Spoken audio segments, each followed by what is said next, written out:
Hey, yo, it's me. It's me. It's the RVE. That is right. I'm actually 1.5 weeks straight now of doing the HeelCast. I'm back, baby. It's because I lost a bet till Gregarious won.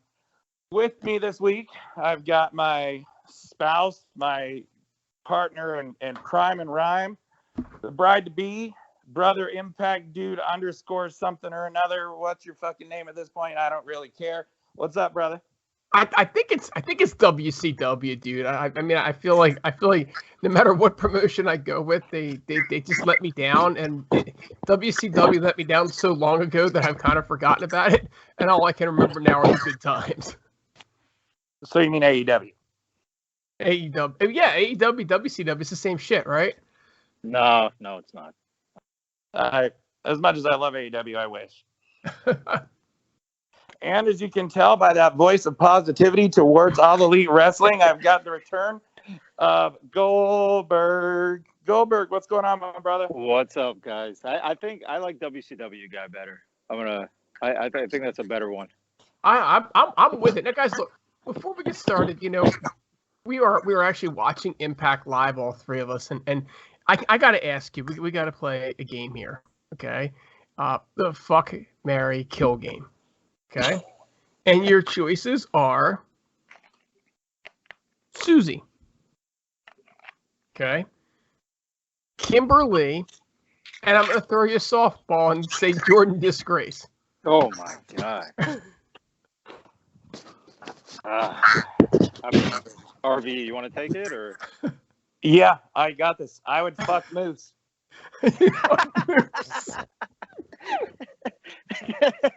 And by that, I mean I would fuck a moose before I would fuck Jordan Griggs. Oh, man. I think fuck and marry would have to go with Susie. Susie. Yeah, it's gotta be Susie. But you can only pick one for Susie. I'd fuck Kimberly. I'd marry Susie because I'd still get to fuck her, and she can take a beating. I'm going to hell. I think he's got the right. Yeah, you got it. Yeah. I'd kill Jordan. Yeah, and then I would dig her up and kill her again. Dude, I would kill her, and after I buried her, I would just leave the front end loader on top of it, just to make sure. Yeah. Just make sure that wood chipper is still running. There's your fuck buddy now on Impact. Jay-Z? Moose. I know. It's funny because the WCW dude's fuck buddy was also on there, old Don Callis. He's jacking the jackal. Does it bother either one of you that Moose lost clean to Rich Swann, or am I the only one that's bothered by that? No, it bothers me, but I knew it was happening, so I kind of got over it a while ago. But do you know who he didn't lose clean to? Tessa Blanchard. That's right. Did he lose to her? No, he didn't lose to her at all. Okay, good. I mean, I know the fucking machine did, but that's why I have so much respect for Eli Drake, refusing to fight her and then leaving the company. What a guy! Because he's the man. But it's hard to have respect for him now when he goes and becomes LA Knight and yeah. Him and EC3 both just let's make this lateral move back to NXT and just make sure we totally get ruined from what Impact didn't do to us. Well, EC3 made sure he came back and still made a fool of himself, even at Impact. That thing with Moose made absolutely zero sense and never amounted to anything. I've still never even seen that match or whatever cinematic match. You're missing nothing. Made no sense. Which is sad because I love both guys. Yeah. Well. It's been so long since I do this, since I really done the show. I don't know if we still plug anyone, but if nothing else, check out our boy Andre Corbeil. The HeelCast should probably be on his channel too. So if you're not checking that out, check out Andre and his channel, and of course Larkin and his 800 podcast. Larky, you're probably listening. You're probably our only listener. So hey, buddy, hope you're doing good, and happy birthday to little Fap and Hurls. It's Hurls' Junior's birthday today. They've enjoyed some Robin of Red.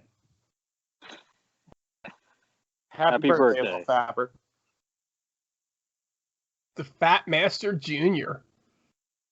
Oh, He's Fat 2 now, Master right? Jr. It feels What's like he that? was just born. He's 2 now, right? I think so.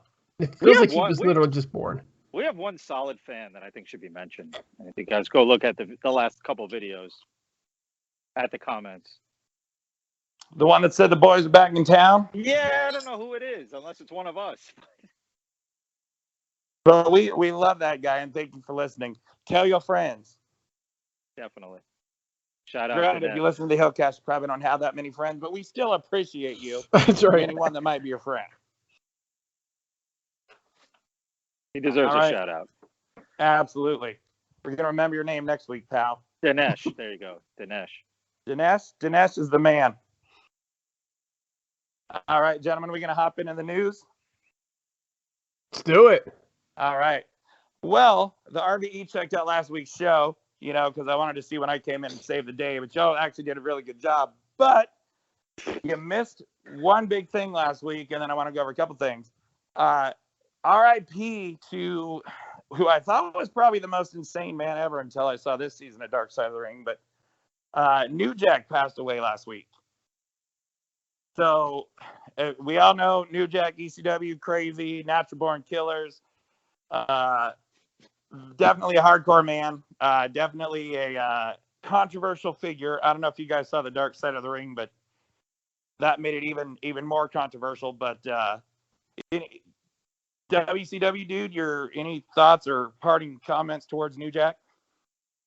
No, not really. I mean, you hate to see anything happen to anybody. Dude was a strange bird for sure.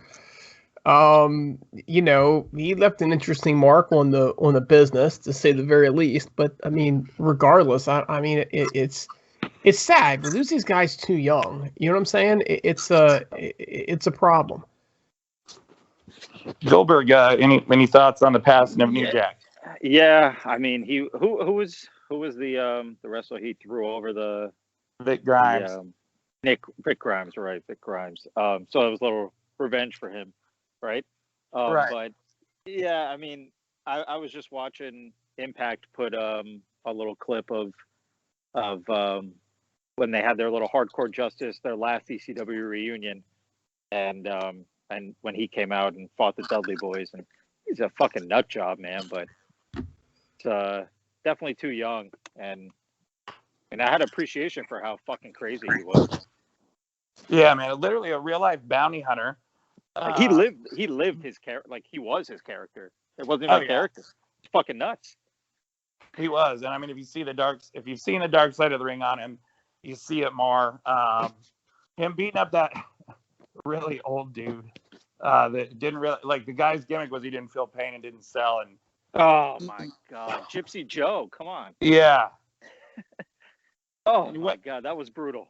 That was just when you thought mass transit was resting in peace, now New Jack's there with him. Yeah, I think he one-upped mass transit with Gypsy Joe. That was brutal. Yeah, very much was. Now, and I know you guys had mentioned last week talking about this A&E biographies and Dark Side of the Ring. That stuff I've seen every one of. I know Goldberg mentioned the Macho Man one, and that one has been the worst. Honestly, these biography things are really, really good, to be honest. The Macho Man one was the worst. I don't think it's as bad as a lot of people have said, but it was kind of a hit job about his controllingness, and then the Gorgeous George stuff. But the Shawn Michaels one was really good. The Booker T one was good. Austin's was great. We got Bret Hart coming up next week. They did the Warrior last week. That show has been very good. Honestly, I know you said you've only seen the Macho Man one. You're really missing out on the rest. So I recommend any wrestling fan to check those out. Have you seen any of the others yet? Either of you? The only one that I saw was Superfly, because I don't get A&E. Oh, see, Superfly would have been before any of this. Yeah, that's the only one that I've seen. I mean, it was great and sobering, don't get me wrong, but that's the only one that I've actually gotten to see. Yeah, I just watched Macho, but I'm definitely going to tune in for the Bret Hart one. Oh, yeah, for sure, man. I can't wait. I know you can't.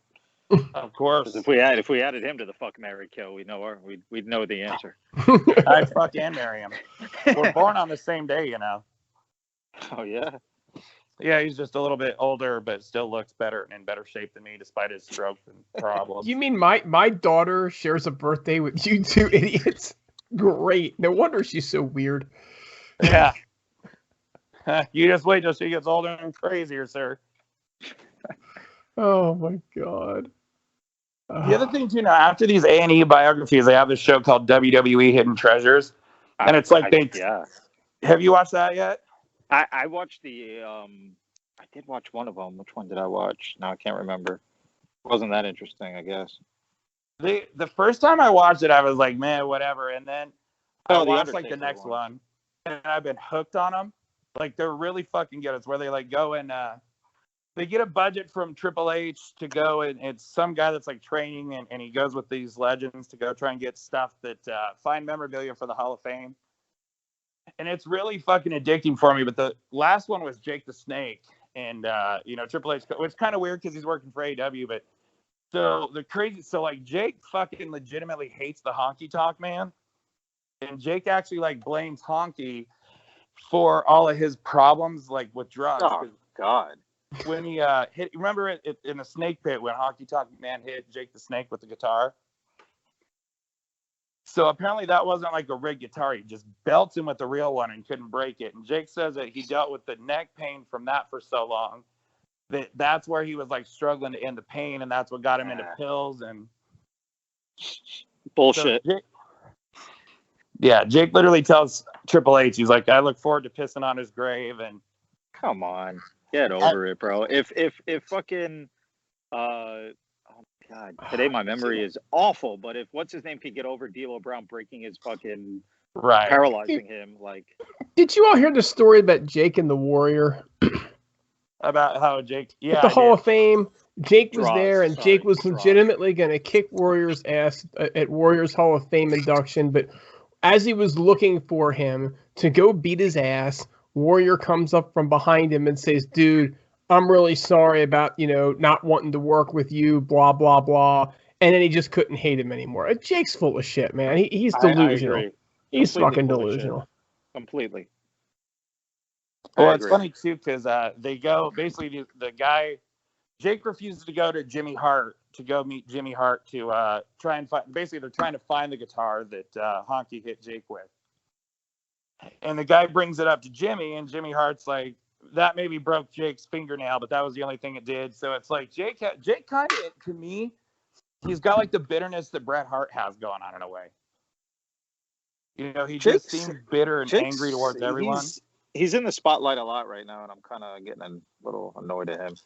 Right. He's on like every show right now, and it's kind of running its course.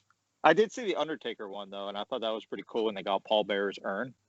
Yeah, that was cool from that actual funeral place, and yeah, they did not want to give it up, which I don't blame them, but I thought that was pretty cool.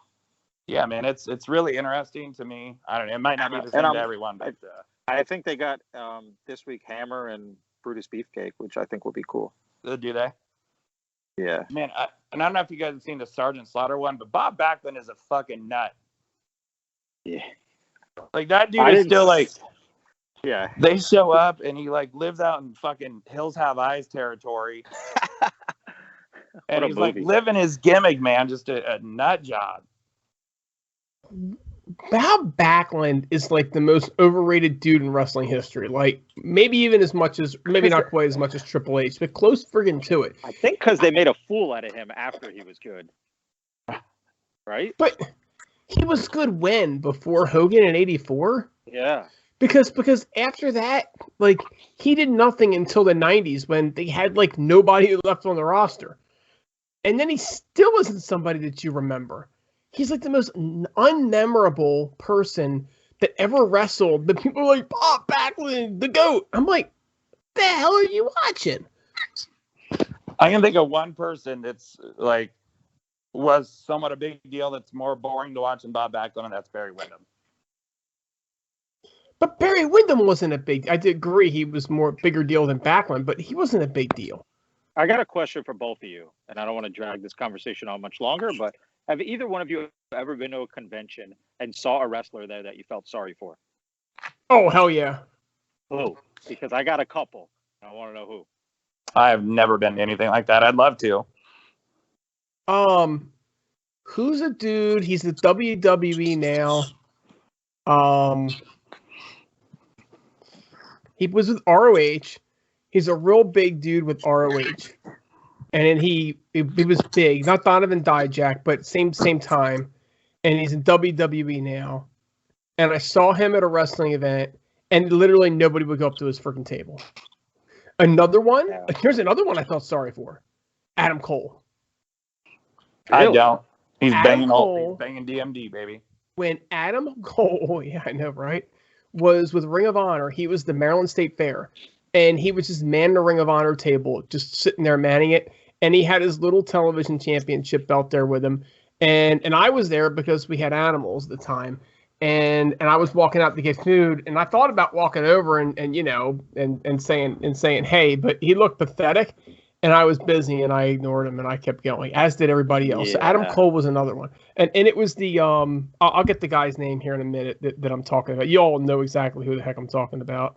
I hate it when I go to those. I mean, I've only been to a couple, but I went to WrestleCon, and well, I mean, obviously that's the biggest one, and there were a few guys there that I kept walking by, man, and hoping I would see a line at their thing, and just nobody showed up. And Greg Valentine was one of them, and he was wearing a fucking, what do you call those things you wear around your waist to collect money? A fanny pack? Oh, yeah, he was wearing a fanny pack. And God. I seen him get up and go to the concession stand, and he just wasn't having much action. And I had to go over there and buy an autograph, even though I didn't really want one. So I threw him a bone. And then Kevin Sullivan was another one who I was like, how is nobody at Kevin Sullivan's table? And just nobody was. So I actually had to have like a 20-minute conversation with Kevin Sullivan, which was cool. And Did you bring up Benoit to him? No, I didn't have the balls. Did not have the balls. My father asked me the same thing when I called him, but didn't have the guts. Because that's got to be the thing that everyone thinks of now with him, right? Sure. I mean, naturally, but I brought up the Dungeon of Doom, and when that guy that played his father, I brought that up. That guy was fucking brilliant. You remember that guy that played his father? I think so. Like his father looked like weird though, right? Like he was gray, crusty face. Yeah. Okay. Yeah. It was Punishment Martinez, who is now known as Damian Priest in WWE. Oh yeah. I don't understand how that dude has any success because he's so terrible. But he's 38. He's 38. And he's terrible. But he's like a big deal now. He was terrible back then too. Yeah, he was. He did not want to be there. He was terrible. He did not want to be there. Bobby Heenan was the worst one. And not that he didn't have a line, but just the condition I saw him in was yeah. Couldn't even look at him. Couldn't even look at him. I just wanted to hug him, honestly. Man, I would you love knew to who hug else that I guy felt even if bad he for? looked perfect. Madison Like, Rain. Bobby is the legend, man. Like Bobby the Brain is perfect in every way. That was Mr. Perfect. True. That was Mr. Perfect. He managed Mr. Perfect too, I should add. I also felt bad for Madison Rain because she had nobody in her line, and right next to her was Rosemary, and Rosemary's line was like out the door. Well, I feel bad for her too because she's fucking Josh Matthews. I feel like she did that to herself though. She could be fucking the RVE, and her life would be a lot better. Yeah, I think we'd all get in line for her. Oh yeah, we'd tag team her up quicker than DJZ and Andrew Everett. All right, what's next? I just gotta say, man, I know you guys kind of brought it up, but Dark Side of the Ring is the best fucking show on television. I look more forward to that than watching Wrestling Weekly, and I love that show. The Nick Gage thing, it was one of the I knew nothing about this guy, but Jesus Christ, what a fucking lunatic. And it basically was Ultimate Warrior Week last week because they did the A&E bio on Warrior, and then you see Dark Side of the Ring. It's just, and they got the dark side of football, which kind of sucks. And you can tell these guys know nothing about football, and the stories aren't that dark. But man, if you guys are watching Dark Side of the Ring, you're as a wrestling fan, or even if you're not a wrestling fan, you are missing the fuck out. You guys to chime in on that show, or are we just going to move forward now? I mean, I'm missing out because I don't get the channel. I've watched several of them, but not this. I did not watch the Nick Gage one because Dude, I don't you know. gotta check that shit out. I know he's just a fucking nut job, and he's not really a mainstream guy, but yeah, I'll check it out. Like, you thought New Jack may have been a crazy piece of shit. Like, holy shit, this fucking guy, just dumber than a box of fucking rocks too. He's boys with John Moxley, right? He is. Moxley's actually in the episode. Okay, I'll check it out. I mean, the ones last season, I saw all of them, and they were fucking amazing. The Chris Benoit one was, I mean, not gonna lie, shed a couple tears during that one. Right. And the Owen Hart one too. Yeah, and then I mean, the Pillman one is a 2-episode one this year, and it's great. Like, there's a lot of stuff I didn't really know, especially about like his wife. There was a penthouse pet. Looks just fucking rugged as it gets. Brian Jr., man, I swear, like Andre Corbiel said it on like his Facebook, like they've got something here with the kid. Like, you really feel fucking bad for this kid. Like, when you hear about his life story and on, I think AEW needs to be smart enough to capitalize on it. So, well, how about Benoit's kid? You didn't feel sorry for him? Yeah, man, I feel bad for that. Both of them actually, but you know, I mean, at least Pillman's kid, though, you know, he's kind of set with what he's doing. Benoit's kid, I don't know what he's doing, but right, I know he wants to get involved in wrestling, but I think because of his name, he's kind of blackballed, which is not fair to him. No, not at all, and that's sad. But I also thought what Jericho did between him and Nancy's sister was amazing. Yeah, it is, man. Really nice guy, even though I don't like what he does now on the TV, but nice guy. See, I that's where we'll disagree, but we'll get to that later, my friend. Now, so let's get to the news, the real news here. So I guess one thing is Nick Khan. I don't know if there's a relation or not, but it doesn't sound like it. No relation. Of WWE is a rumor is out there that WWE is trying to work with New Japan Pro Wrestling to get an exclusive partnership. So for one, I mean, you got Impact and AEW both working with New Japan a little bit right now. But like, if WWE steps in, that's going to be the game changer for AEW and Impact, which would strengthen their bond, hopefully. But that's a story for later on the show, too. But this led to not only the story and the rumor, but Tony Khan cutting literally the worst promo I've ever heard in my life.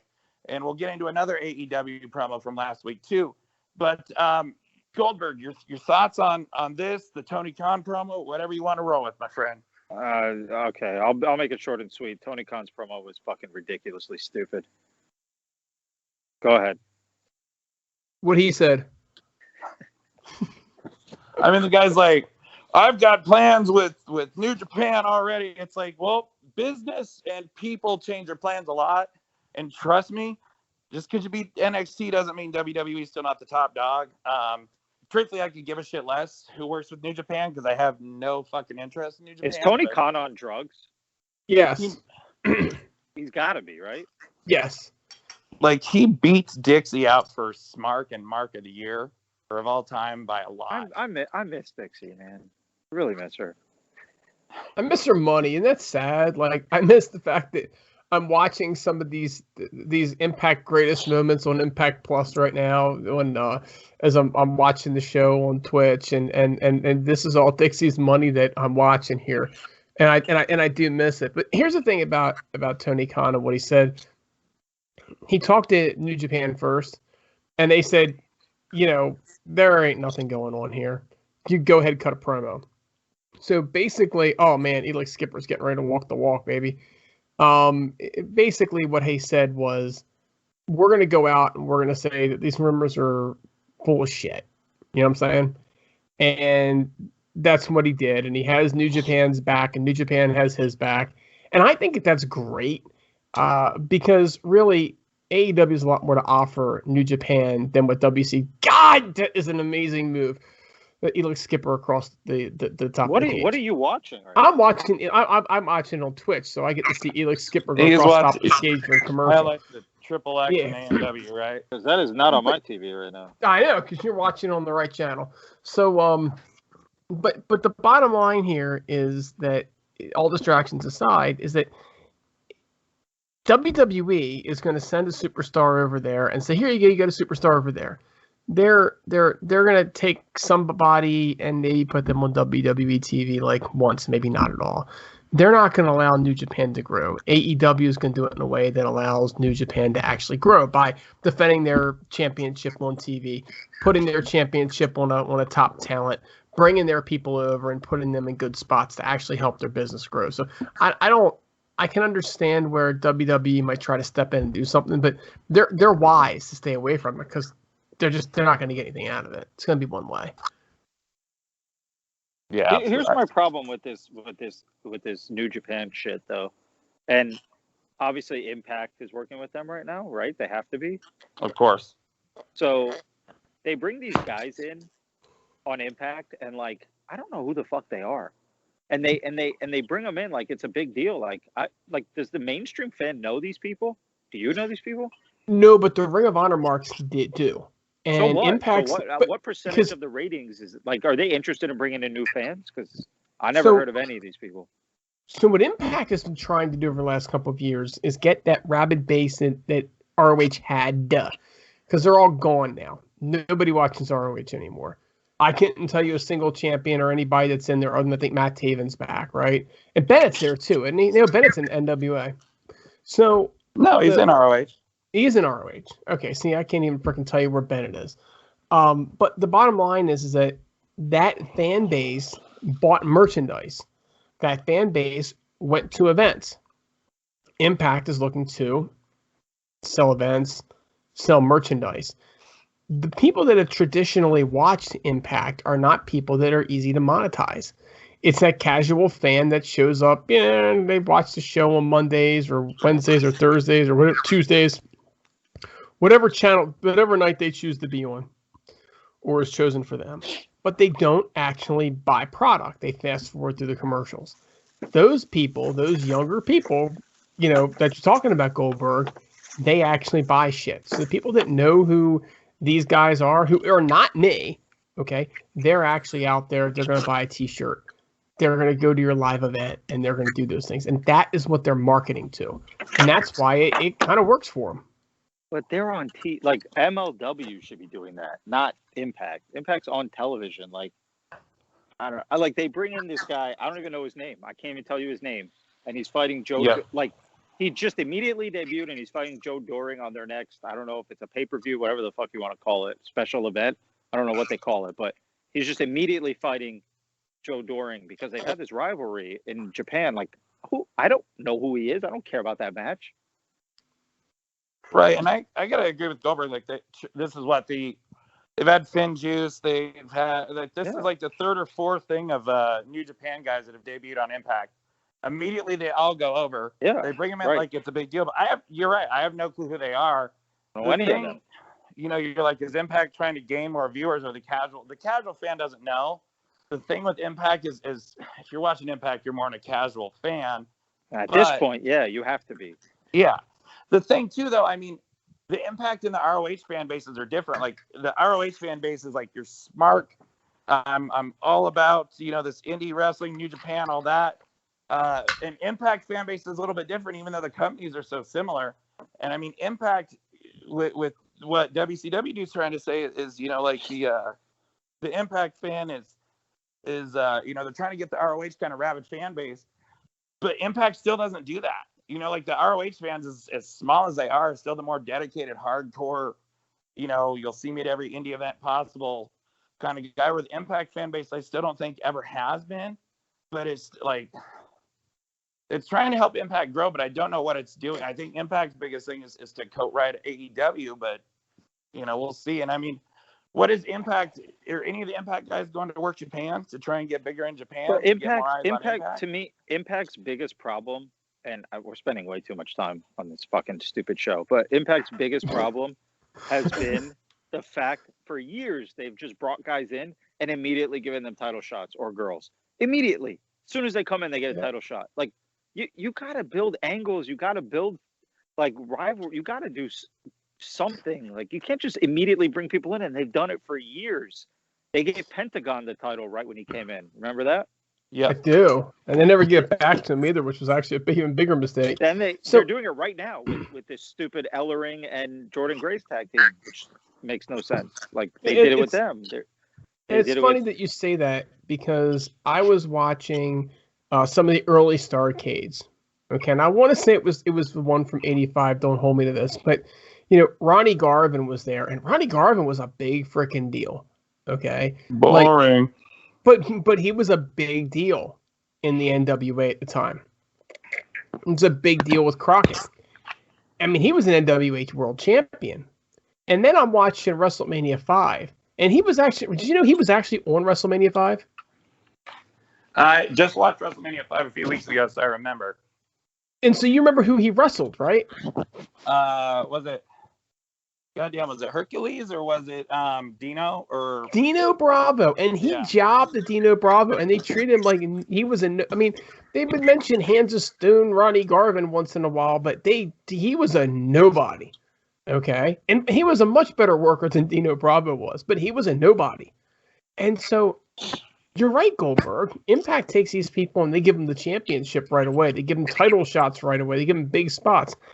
Vince would take their big star and just, piss all over him for a while. I guess Ronnie Garvin was boring as shit. I'm with you on that one, RVE. But you get my point, right? Like, there has to be a better balance. Exactly. And look. They give these guys shots immediately.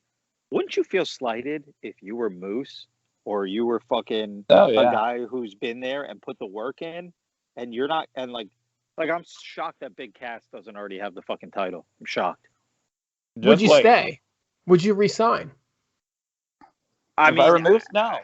Depends what his other offers are, but at this point, like he should have been he's got to win the belt from Omega. Like he's got to, because this guy, he's so good in the ring, and he's learned to be better on the mic. Like, he's the full package now. You got to put this guy over, and if they had any fucking brains, they'd have him come to AEW and beat the shit out of Omega and take his AEW title, too. That's how you build a star. Take notes. Well, if you're watching right now, it looks like Omega and the Good Brother just laid out both Callahan and Moose. I see the Callahan face turn coming, and I think these are Omega's next two challengers against all odds in that Slammiversary, respectively. But Callahan. So Moose is losing now. Callahan had snot coming out of his nose before, and it was really grossing me out. That's hot. Does Callahan ever cut a promo where he doesn't drool? I mean, he was laying on the ground in the ring with snot all over his face. I mean, it was. Here comes the worst actor of all time, Kenny Omega. Kenny Olivier. The worst actor in wrestling. Now, I know as Goldberg has pointed out here, we spent too much time on Impact. We got one last story on Impact to make it short and quick. Apparently, a lot of new faces are going to be debuting during these tapings at Impact. We just saw Steve Macklin, who was apparently Deonna Purrazzo's boyfriend and was part of the Forgotten Sons in NXT, got a little vignette. Apparently, they signed, and this is going to put asses in seats, indie female wrestler Lady Frost. You guys have any comment? I guess it's good for them to get some more talent, but they've got to get something bigger and better than this. Ding, ding. We have a winner. I mean, anything to add to this, guys? What's that clown that they signed from WWE? Zack Ryder. What's his name? Yeah, Cardona. Matt Cardona. What's his girl's name? LVN. Yeah, she'll be there. I think so too. They're this is another thing they do. Impact. They're definitely known for bringing in boyfriends and girlfriends and husbands and wives of people they already have. So you can bet your ass she's going to debut. And I'm actually stunned, Matt Cardona. I mean, I know he got hurt, but I'm surprised that guy isn't Impact champion or feuding with Omega yet. Too, the way that he's a clown. He's a clown. And so is Brian Myers. And so is Heath. Cardona's got a good look, though. I mean, Cardona comes off as a legit heavyweight. If they can do something with him. So does Brian Myers. And they brought both of them in and made. Did you see what they did with Brian Myers? Because we could all have a nice laugh right now if you didn't see it. Let's have a nice laugh. I say we go for it. Here we go. You ready? Yes. His biggest match to date. He had a monstrous win against Hornswoggle in a back and forth battle. He fought Hornswoggle. Heck yes. What are you bringing in Matt Cardona and Brian Myers, and you're making fools out of both of them? You have a real opportunity to repackage two guys who have physiques and can talk on the microphone, and you immediately buried them both. They're both fools. Have they buried Cardona yet? Because I haven't noticed that, but I haven't paid that much attention either. He's been feuding with Brian Myers, who feuded with Hornswoggle, so he's guilty by association. Right. That makes sense. Me, but this is a company that made Tessa Blanchard their world champ, so. This is a company that had played by Julian wrestling himself, so. The Karate Man. Fought himself. Stealing Aaron Stevens' gimmick, too, by the way. Nauseating. All right, gentlemen. Let's move past Impact, and before we get to the biggest story of the week, we had both this past Friday, and there's just a couple days ago, Monday night, both AEW Dynamite and WWE Monday Night Raw scored the lowest ratings either show has ever produced. I know you can call me an AEW apologist, like they had some reasons they were on Friday, and truthfully, like the show, if you looked at it, what they advertised on paper, it was a shit show, and it was on TV. And they're only 2 years old. Raw, on the other hand, that's a lot of years, and your show is going down the shitter. And granted, it was Memorial Day, but Goldberg, your thoughts on this? Not surprised. I haven't tuned in months, so I wouldn't. Not surprised. WCW Dude. I mean, I haven't tuned into he says months, right? I'm thinking back on it, and it's been well over 240 months, probably closer to 300 months for me. Since I last tuned time into Goldberg was on was the time I tuned in. So I would tape it and fast forward if like Hogan was going to show up. That'd be about it, right? And then once he showed up, I'd turn it off. That was the extent of anything I did with them. I mean, it's a shit product. It's unwatchable, but you got to remember that like viewers are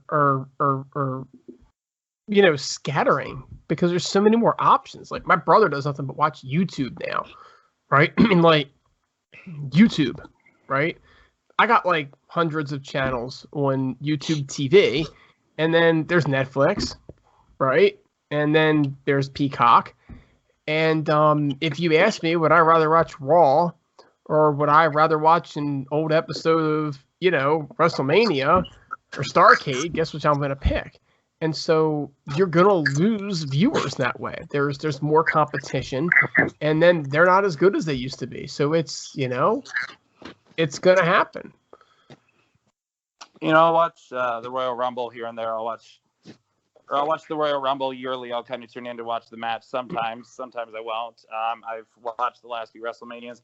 It's legitimately been 9 years since I've watched an actual episode of Monday Night Raw. This was me being a diehard fan since 1988 when I was 4 years old all the way until, 25, 26, 27 years old. It's just, it's bad. Dynamite preempted, bad time slot, Friday night, not normal. They got NXT numbers, and I see some people calling it's doom, but I don't think it's that big of a deal. But with Raw, they got to wake up. The thing is, like, and I've said this on the show so many times, I'm not going to get into it, but it's so watered down, and there's so much fucking shows, and there's so many hours, and you got Vince, and you got all these bad writers. It's just, this has to be a wake-up call, but I'm enjoying it. I love it. Fuck that company. I hate them. I hope they continue to get worse. Well, and what's going to happen is they're gearing up to be sold, right? And so once it sells and some of those people get out and leave, it's probably not going to get better. It's probably going to get worse. Oh, yeah. You know what I mean? It's funny, too. And that was the next thing I was going to get into and transition into it. But so this source, and again, we have no idea how credible this is. They're called Slice Wrestling, was saying that there's rumors that the WWE is going to be sold to NBC Universal.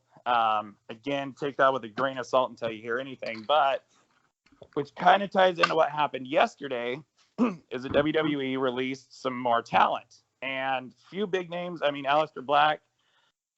Huge thing was Braun Strowman got released, which I think was a surprise to most people. Now, this company is saying, look, they want to make WWE look more profitable to the sale. Can't remember if it was in the chat with us in the HeelCast, or one that I have with my other buddies I've known for years, was saying that Braun was making $1 million a year for his contract, so they're getting rid of these huge contracts on big names to make it look more appealing and profitable. We saw Lana, who is Miro's wife, get released. Buddy Murphy, who I heard a lot of people say was going to be a big deal, released. Ruby Riott. Am I missing anyone else? I feel like there's one other name. But yeah, those are the releases. There's rumors there could be more coming, but big thing, like the Braun Strowman thing shocks the shit out of me. WCW, dude, your thoughts? Shocked that Braun Strowman was released. Completely shocked, and they put a lot of money into that guy. You know what I'm saying? But again, it's all about making the profit margin look good for potential sale. I will tell you this. You have two major sources of IP, right? And that's your new product that you're putting out every week, 3 shows, and it's your library. And they literally licensed one of those to NBC over the next few years for Peacock. If they were thinking that they were going to be bought by ABC or Disney or, Fox, right? They wouldn't have done that because they would know that those companies would want them on their own platforms, right? Raw to Disney, or, WWE Network to Disney Plus, as opposed to Peacock. So they're either looking for a stock sale or they're looking to sell to NBC. They're not going to get a stock sale. It's too much stock. Drag the price down too much, trying to sell too much of it. So if they're being sold, it's to NBC. They're cutting these contracts. It really does look like they're gearing up to make it look like they're sold. So Braun is very surprising because he could hurt them, right? And hurt them pretty badly. But I don't know. I thought there's other ways to cut costs too. You know what I'm saying? All right. And Goldberg, your thoughts on it, then we'll get into where we see these talents going to. But Goldberg, your thoughts on this? Yeah, let's get into where we see the talents going to. All right. The thing too is, they said the rumor was they're trying to sell for $2 to $4 billion. And, we've had people all over the internet. Even my friends that I wouldn't even consider, smarts or marks that are into wrestling. It's always like, as soon as Vince dies or as soon as Vince steps down, it's going to be so great. Be careful what you wish for, because who in the hell, and I don't know if the McMahons are going to stay on and run it after the sale, or if they're just completely gone and done. But now just think of like what WWE has to answer to with NBC, or what NBC Universal allows to be put on. You may see the most woke WWE, terrible, watered down, no clue what they're doing product ever. This could literally, this could be a huge game shifter, because a lot of these talents might say, fuck this, I'm going somewhere else where they actually have any sort of clue where they're going. This could finally be the downfall. Well, I think it will finally be the downfall, if you really know the truth.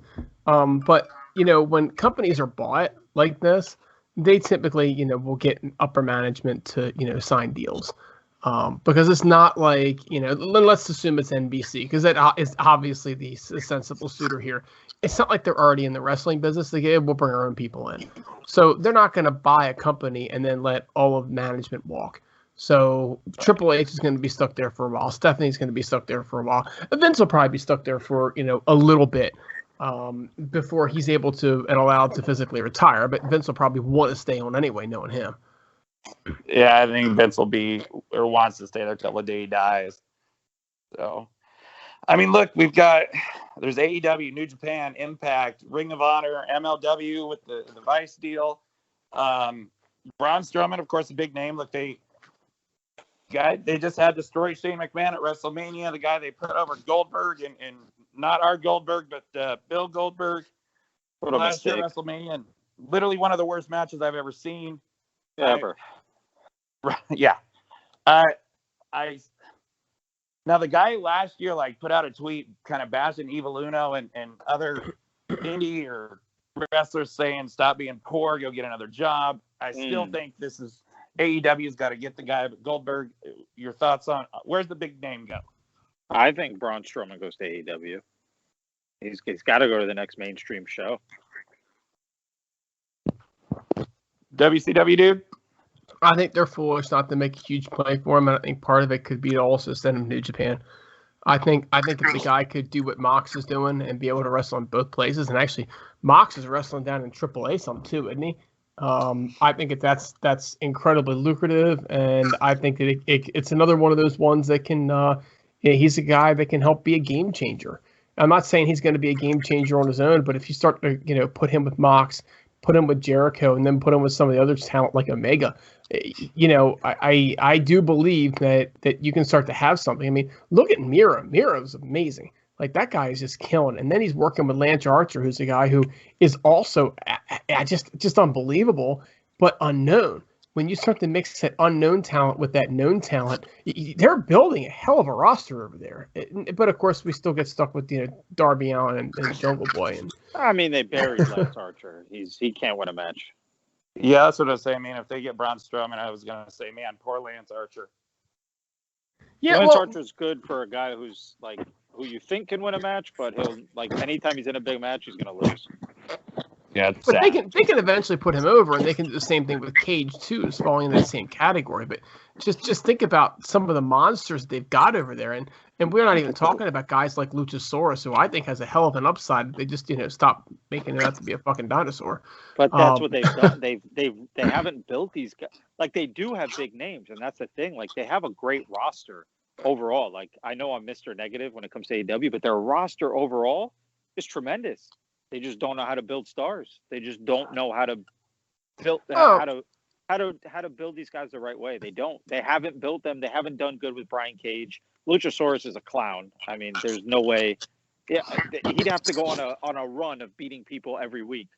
They would just have to repackage him. They got to repackage him. You have to repackage him, so they ruined him. Cage hasn't done enough. Now he's winning matches, but I mean, we all know he lost to Tessa Blanchard. Like, nobody's going to forget about that. But not really AEW's fault, but whatever. And then, right now, what is the deal with, you just mentioned him. I'm off today. You got to film, what's his name? That Jake the Snake's guy that just lost. Archer, who just lost again. Like, why does he even have Jake the Snake as a manager? Like, what, isn't he, turning clean? Yeah. And I'd say that they kind of do know how to build stars, that they're building the wrong ones. I mean, they're putting a lot of effort into Darby Allin. They're putting a lot of effort into Orange Cassidy. That's true. And Orange Cassidy actually does have star quality. I mean, he can never go over as a legit threat, but he does have star quality. It's just a matter of he needs to be at a lower level. You can't come out and fake kick people and the crowd goes nuts for it. That's indie star power, not mainstream. But what you can do with him, okay, and I'm not saying that they're doing it right, what you can do with him is have him come out, put his hands in his pocket, look like a cool cat, okay, and then actually beat some people, okay? You can't have him trying to wrestle a match with his hands in his pocket and fake people and go over. But you could take that cool guy. But they've also made him the best friend's third butt buddy, which is that shouldn't be his role. If you want to put this guy over, he can't be the third guy in a group that already stinks. You're absolutely right. And I didn't say they were putting him over right. Well, I simply said that he has some star quality, but he's never going to be a heavyweight champion because he's not a heavyweight quality. Yeah, he has get over quality because the crowd likes him, which I can't figure out. But the crowd likes him. I don't get the huge appeal of him. Like, my boy Sean, that I've known for years and years, that is a huge WWE fanboy kind of a guy. Like, Orange Cassidy is his favorite fucking thing in wrestling. I don't get it. You have to be 15 years old to you have to be 15 or younger. I mean, I can understand how he gets over and how people can like him, but if that's his shtick, he shouldn't be beating Jericho. He shouldn't be wrestling for the title. You know what I mean? Like, if you're gonna do that, here's what's stupid. Here's what's stupid about. Oh no, great. Okay, here's what's stupid about him. First of all, one of his signature moves is a Superman punch. He couldn't knock me out. I promise. He could not knock me out with a Superman punch. He weighs the same as me. Like, you have to give this guy they just haven't done right with half these guys. I'm telling you, like their roster from day one, like I wanted them to succeed so badly, and maybe they are succeeding, but like they have not drawn me in with this roster. Like they're so stacked, like talent wise, and they just haven't done a good job building these guys up, in my opinion. I mean, you're right in a lot of ways, and I agree with you. I think what they need to do, and something I'll kind of rant in a minute or so when I kind of open up another topic branching off of this, but they've got to. I think the problem is they're too stacked, and they put too much on there that there's too many people that they're using that really shouldn't be on TV. And I think that's taken away. And I think they need to make some cuts, especially when you can bring in, now there's a group of talent that's really fucking good available again. You know, the same thing as last year.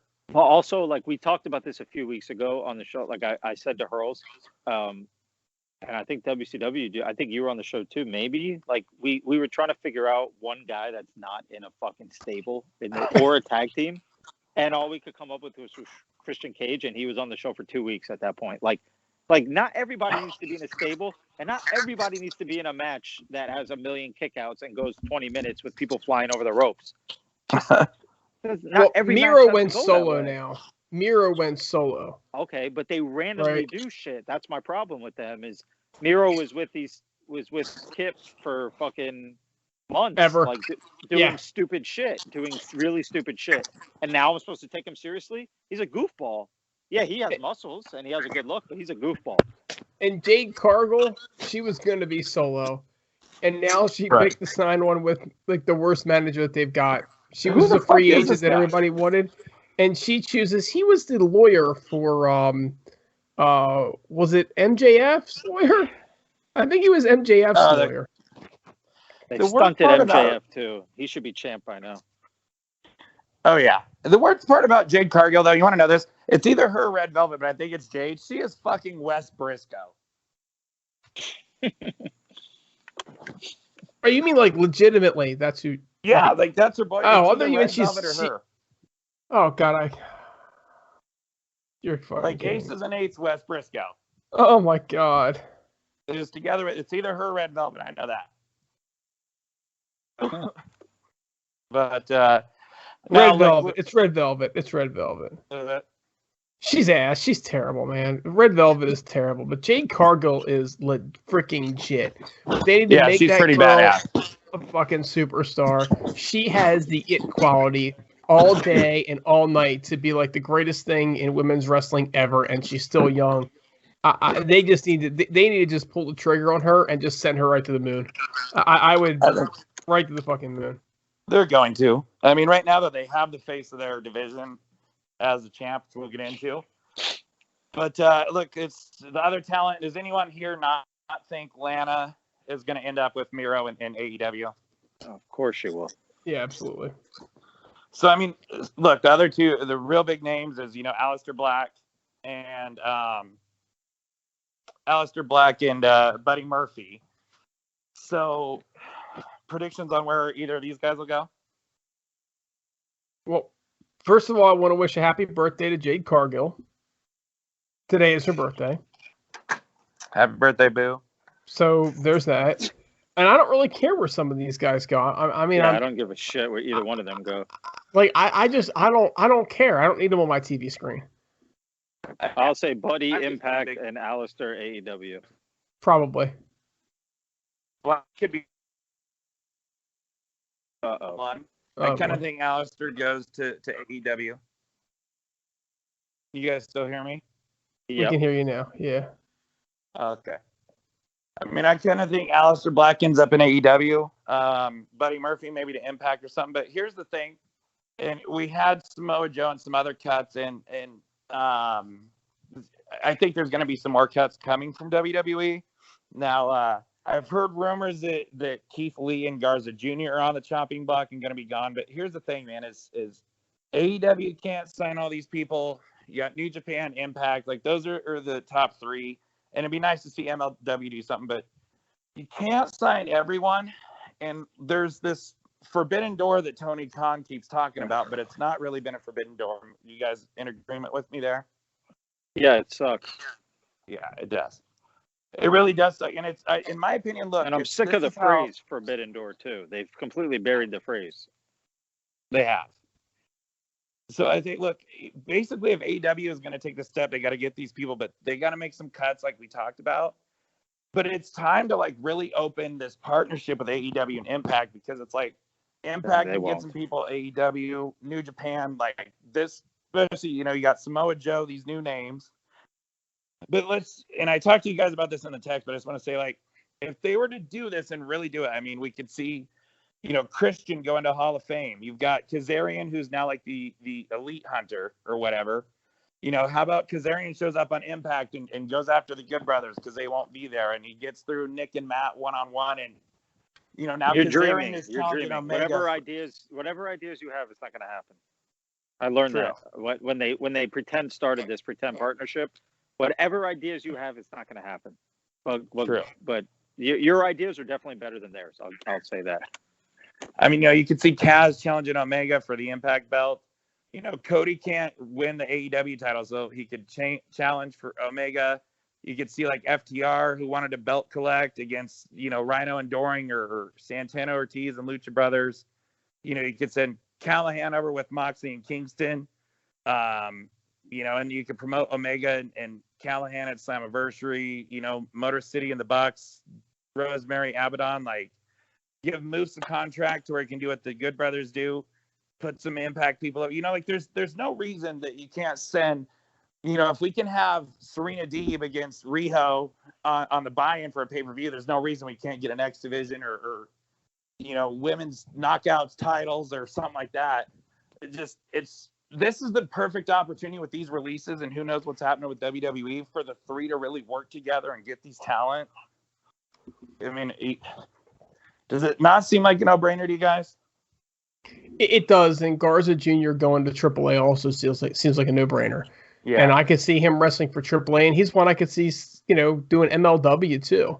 But I could see Garza doing AAA, and I could see him making appearances on both Impact and AEW as part of a cross promotion thing. And that's what you're saying about the Forbidden Door. The Forbidden Door could allow all of that to happen. And next thing you know, Garza Jr. is working everywhere and doing great, but he's not really assigned. He's not on my TV screen every week. But there's a guy who's just uber talented. You know, he belongs on TV. And I mean, you know, you look at, like, let's say the Matt Hardy stable, the QT Marshall, the Nightmare Family. Put these guys and let them go work Impact at times so they can get paid, more exposure, or you know, go work these Impact Plus pay-per-views and start building some fucking talent for all 2 or 3 of you. Send some to Japan, for fuck's sake, and get some experience. Like, you just lost me, dude. You really want to put QT Marshall stable on TV? Like, how could you do that? I'd love to see them go to Japan so I don't have to fucking see them. And somehow I lost you. Send him to Ring of Honor then if you don't want to see him. Well, I don't want Ring of Honor to succeed. Well, I guess they won't succeed to do that. No, they won't. They have the Caveman. The Caveman's pretty cool, but he's going to get buried before he gets an opportunity to do anything. I like the Caveman. The rest of them just need to just go. Just go. And the Caveman's only cool because he's a big dude. Correct. Well, he's fighting Dustin in that bull rope match tomorrow night, so we'll see how that goes. But, gentlemen, are we ready to recap Double or Nothing? Without a doubt.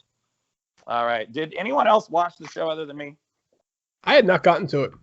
I literally was giving you guys my fucking login and password, and no one even watched it. Did you give us your login and password? I offered it to any of you. I mean, my boss. Well, that was the night that it was on, and I was that was this tough night. So, I mean, just real quick, I mean, I'm going to say, like, it was a pretty damn good show, in my opinion. It wasn't as good as Revolution seems to be the best pay-per-view for AEW every year, but it was a good show. Had a couple stinkers, but let's go ahead and hop right in here, gentlemen. So, opening match was Brian Cage versus Hangman Page. Very good match. I believe this is going to lead to Brian Cage turning face, which I think we've all seen coming, and you know, Goldberg was talking about how they haven't done anything with Cage, who I think works better as a face. And I think maybe now hopefully this is where Brian Cage breaks out, but we got Hangman getting the win. He had Ricky Starks try and throw the belt in to help Cage out to cheat. He refused it. Taz got all pissed, but very, very good opening match. Goldberg, thoughts on this one? Predictable. I knew Page would win. True. The WCW dude?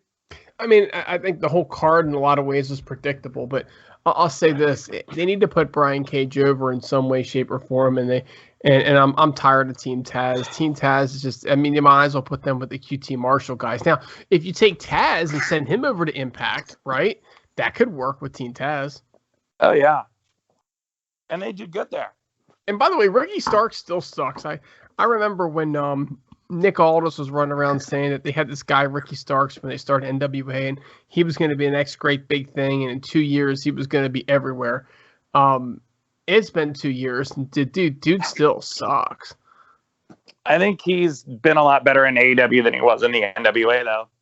He has, but, I mean, like, he's got a long way to go before we say he's good. Like, he's better, but he's not good. Well, true.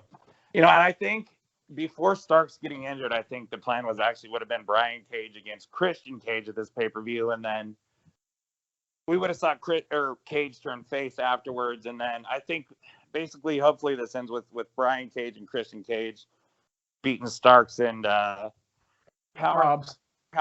But once Brian Cage is gone from Team Taz, how terrible does Team Taz look now? I don't know, but did you hear JR call? I think it was JR called Taz's kid. No, you know what? It wasn't. It was it was actually whoever was in the ring called Taz's kid Ricky Starks. Might have even been Sting. I didn't hear that. Yeah, remember he was like, yeah, and the next thing you know, there's going to be somebody from behind me just come on out. Yeah, I think that was Hangman. It was Hangman. Yeah, it was Hangman, and he called Taz's kid Ricky Starks. It was great. It's like, you fucking idiot. I don't even know, like, is his kid's name Hawk or Hook or I don't. Hook.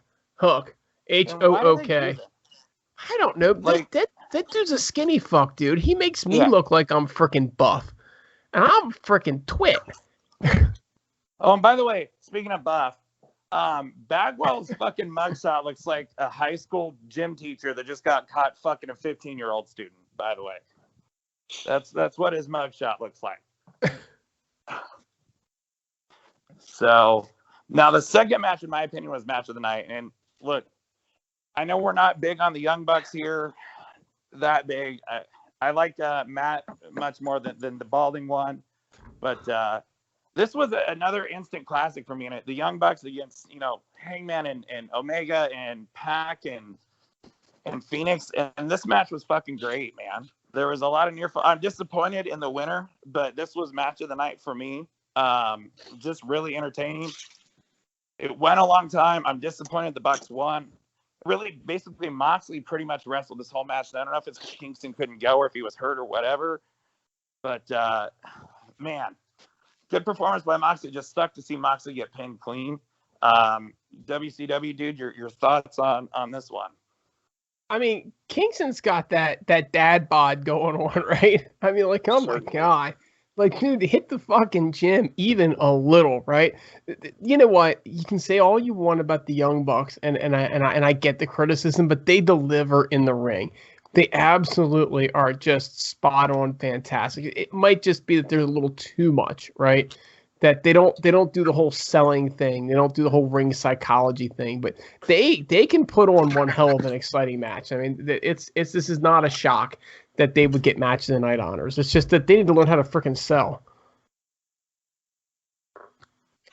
Goldberg, I'm sure you got some positivity here, my friend. I mean, if you've seen one Young Bucks match, you've seen them all. So, I mean, I'm going to be honest. I skipped this match. I saw the results and I was surprised because I really thought Moxley and Kingston would win. But I mean, to me, Kingston, like, he's better as a mouthpiece. I don't need to see his. I'm with you, WCW Dude. I don't need to see him in the ring, like, unless it's against like somebody in a hardcore match. Like, I'm just, he doesn't belong in the ring, really. He was great as LAX's mouthpiece in Impact, but he doesn't belong in the ring. And I'm sick of the Bucks. I know you guys aren't, but they do. Oh no, I am. Kingston in the ring reminds me of WrestleMania 5, to go back to that particular one, when Bobby Heenan got in the ring against Terry Taylor. Right? I mean, he's like Heenan in there. He just looks like, why the hell am I in the ring? I mean, he's a good talker, man, and I'm sure in his younger days, which I didn't see a lot of, he could go. But he's a great talker. Like, if they didn't lose to Moxley and Kingston, like, who in the hell is going to be the team that finally beats these guys? Like, who are they going to? And it should be the Lucha Brothers. It should be, Santana and Ortiz. But I don't see who in the fuck is going to beat the Bucks. It's going to be the guy with the boombox. Oh God, no! Oh, I can't remember their name. The Acclaimed. The Acclaimed, right? The not so acclaimed. And that's what generic tag team number 16. Exactly. And that's what I'm saying too. Like, if they were to take Callahan from Impact and put him back with Moxley, and you get someone more credible that can go a little bit better than Kingston, maybe that's the team that does it. I'm at a loss, and this tomorrow night, Friday, it's going to be packed in Penta against the Young Bucks, and it's going to be another Pentagon loss, which is getting frustrating for me. But I mean, anyone think by any means that Penta and Pac are going to win the titles tomorrow? No. They should. It'd be great. But they're fighting for the title? Yeah, Pac and Pentagon against the Young Bucks tomorrow night. Wait, didn't Pac just lose in the heavyweight match? How does that transition to now he gets a tag team title shot? No clue, but that's what they announced at the pay-per-view, sir. We're not asking for it to make sense. Another dumbass fucking match that makes no sense. Well, you know who else should get a title match and should actually win the belts at some point? The artists formerly known as LAX, Santana and Ortiz. But all they do is just run around with Jericho, which, hey, it's a good spot, but give me a break, man. Give them some fucking love. Ran its course. It's enough. Now they need a third. They're going to have a third blow-off match between these two fucking groups. I mean, Santana and Ortiz and Lucha Brothers are so damn good. And as much as I love AEW, man, I hate the way that they buried both of them. They've done nothing with both those tag teams. I know. They buried them. They poured fucking concrete in them, man. I mean, it's just terrible. I mean, Santana and Ortiz have gotten it a lot worse than the Lucha Brothers have. Agreed. Yeah. But the Lucha Brothers have had a good spot the entire time. So they've constantly been on TV. Where the Lucha Brothers have been kicked off of TV and whatnot, but Santana and Ortiz, they've been around. So they haven't been pushed. They haven't gotten the acclaim and the big spots individually that you've seen, the Luchas get. But they have been put in big spots like the Stadium Stampede matches and other things. It's just that they've constantly been like the third and fourth guys in the match, as opposed to the top dogs in it, like they probably should be. Right. So, I mean, let's go to a match where Penta El Zero Miro was in, which was a battle royal. Now, originally on Dynamite, I don't know if you guys remember this, but they said the winner of this battle royal will get a world title shot when they want it, of their choosing. They get to choose when they get the shot. Now, all of a sudden, it literally, the match is going to happen in 2 weeks. But the last three, it came down to Matt Hardy, Christian Cage, who was all of our picks except for Griggs, who picked Jungle Bitch. and got it. Jungle Boy wins this fucking battle royal. And I couldn't even enjoy this battle royal as much as I wanted to, because I was so stressed thinking they're not going to have Christian win it. And then, of course, it gets to the end, and I'm like, okay, it's got to be Christian, right? And it's like, if there was one guy I figure they'd give it to, it'd be Jungle Boy. And Jungle Boy fucking wins. Just, Griggs sees the appeal. Am I the only one that doesn't see the fucking appeal in Jungle Bitch? Goldberg, I know you got my back on this one, right? I don't see any appeal in Jungle Bitch. He weighs as much as my little sister. And he Looks like her too. He's got the same hair as my little sister, so I don't see any intimidation factor. I don't see any way he would beat a grown man like Christian with a professional body. Like there's just it just makes no sense. Like let's just get it over with. Let's put Marco Stunt, Darby Allin, Jungle Boy, and Orange Cassidy in a 4-way for the heavyweight title, because that's just like what this company is building towards. Look, WCW Dude, your thoughts? if it wasn't for Chris Jericho, we gotta pull Chris Jericho out. Jungle Boy's got one thing going for him. He's got the second, I can't say the best, the second best damn theme song in wrestling. Oh my I God. love me some Baltimore. Okay. I'm hate just you. saying. I love me some Baltimore. Takes me back to my days. Okay.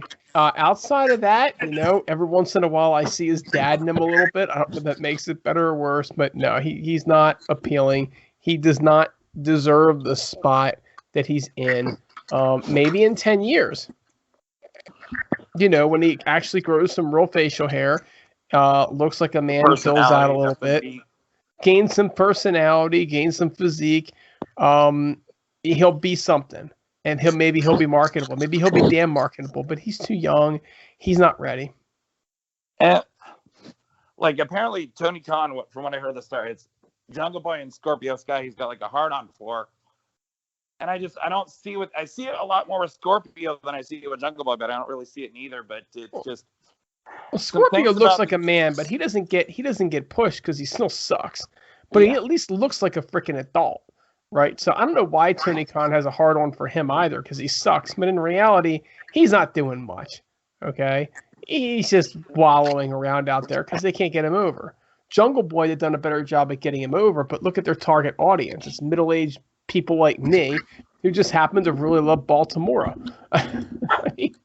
and remember his dad, because I think that's the big thing. I think if he had a different father, I don't think Tony Khan would pay a damn bit of attention to him. No, I don't either. And I guess I will say, his theme song was very fucking over through this entire battle royal, because they kept fucking a bunch of fucking retards in the crowd chanting along to it. But a couple things about this battle royal, man, is one, the most impressive throughout the entire match, surprise, surprise, was Pentagon, who decided to dress up just like that South Park episode and was Mexican Joker.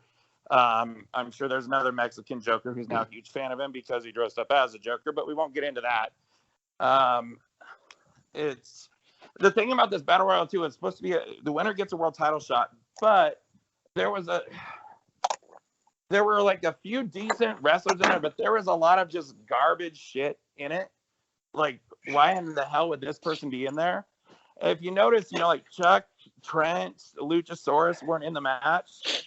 The Joker, as we were all expecting, maybe Andrade, Bryan Danielson, we got Leo Rush. I'm sure on his way to the ring, something racist happened to him, and he's gonna have a conniption fit about it.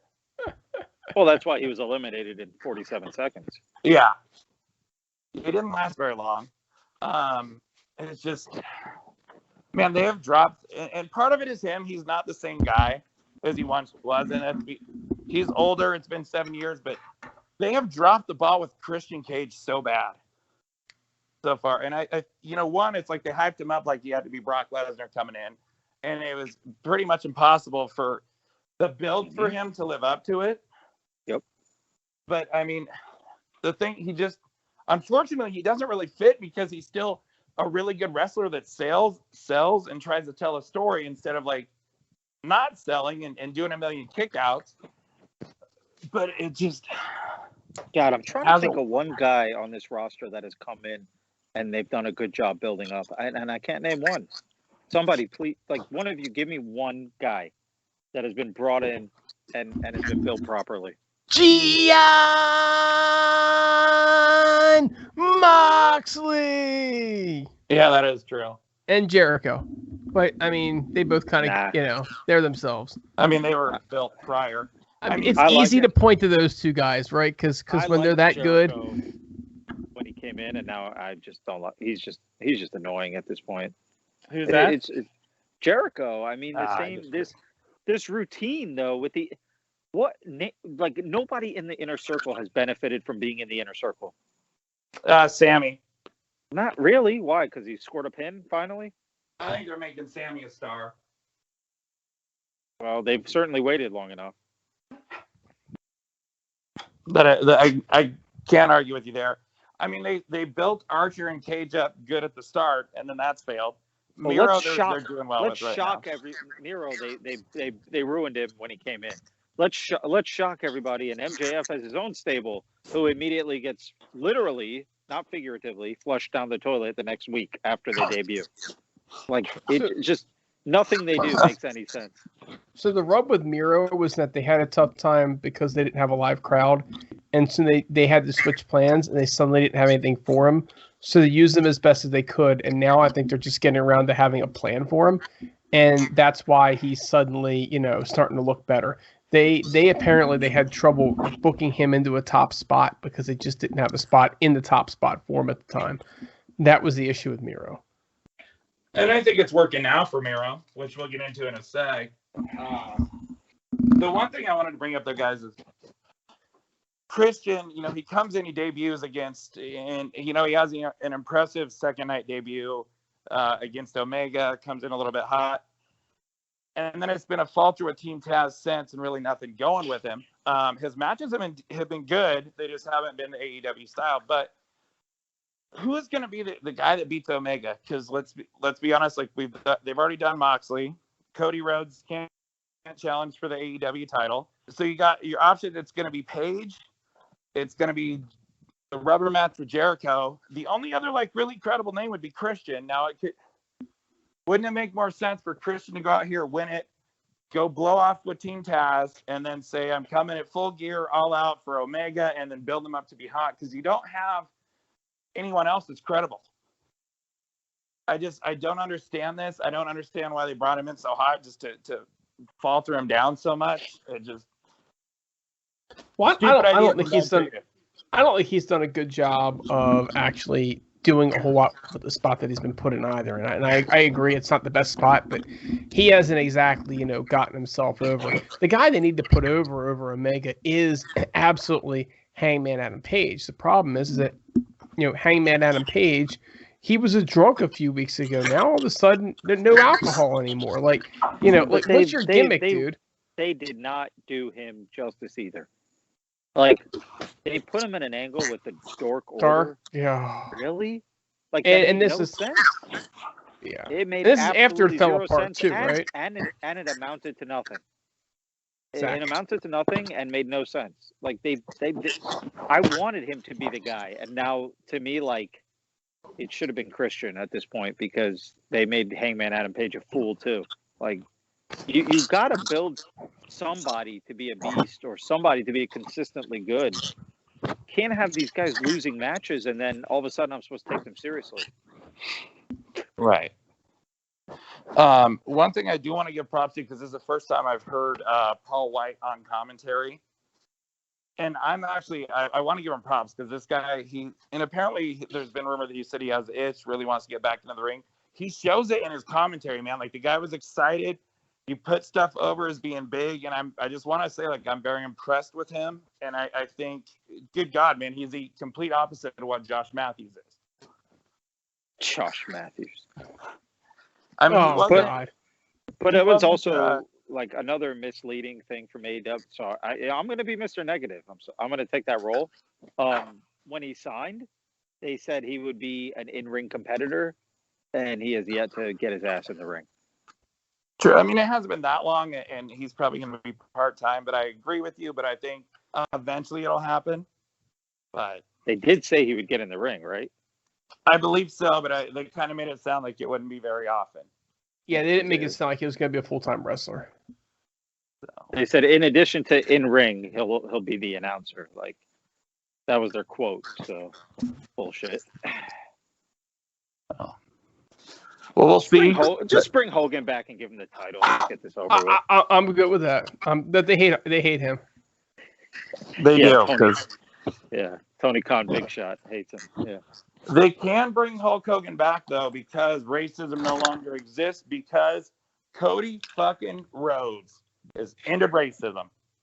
Not only with that sweet promo that he cut that had nothing to do with what is going on with who he's about to wrestle, but also because he's going to have a little black kid, which he said, and he ended racism by burying the career of a black British person in the worst costume I have ever seen.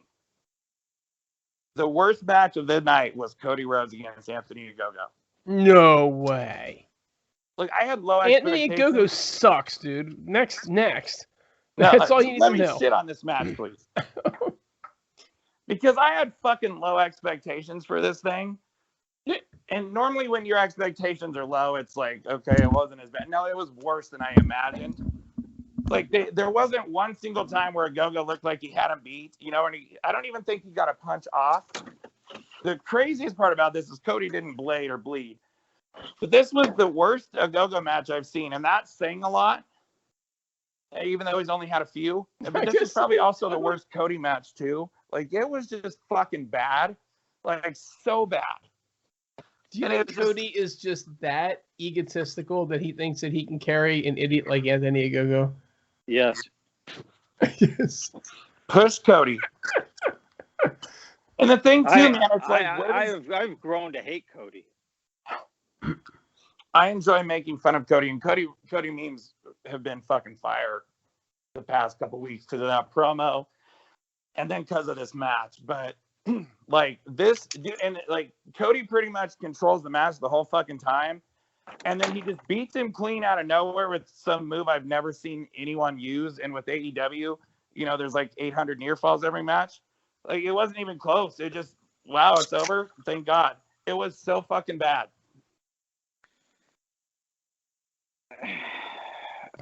We're forgetting to mention one thing in this match: the introduction, the dumbest ass introduction of all time. Soon to be father, Cody. I know. Rhodes.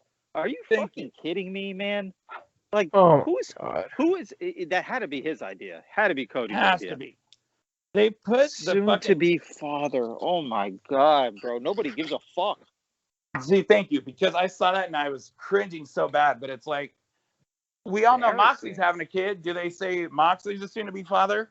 Now Hangman's having a kid, or are they going to announce it? No, it's just the Cody and Brandy kid has already been put over more than Maxwell Hardy ever was.